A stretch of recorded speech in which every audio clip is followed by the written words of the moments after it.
સમૃદ્ધ ખેડૂત સમૃદ્ધ ગુજરાતના સૂત્રો તેમજ ખેડૂતોની આવક બમણી થશે તેવી રાજ્ય અને કેન્દ્ર સરકારની ડીંગો વચ્ચે ખુદ કેન્દ્ર સરકારે જ ખુલાસો કર્યો છે કે ગુજરાતમાં ખેડૂતોએ 21મી જુલાઈ 2025 સુધીમાં ₹1,44,330 કરોડની બેંક લોન લીધી છે। આ આંકડા પરથી એ જ સાબિત થાય કે જગતનો તાત દેવાના ડુંગર તળે દબાઈ રહ્યો છે। ગુજરાતમાં ખેડૂતો માટે ખેતી કરવી મોંઘી બની છે।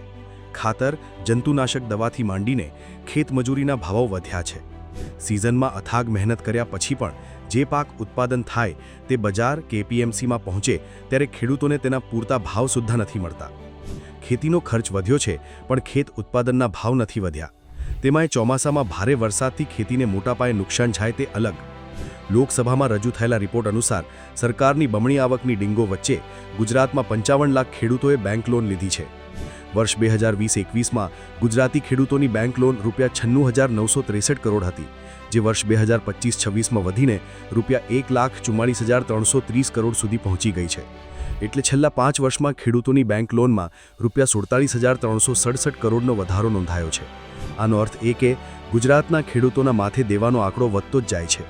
કેન્દ્ર સરકારના મતે પ્રત્યેક ખેડૂતના માથે ₹56,000નું દેવું છે। મહત્વની વાત છે કે ખેડૂતો માટે અનેક કૃષિલક્ષી યોજનાઓ અમલમાં છે, તેમ છતાંય ખેડૂતોની સ્થિતિમાં સુધારો થઈ શક્યો નથી।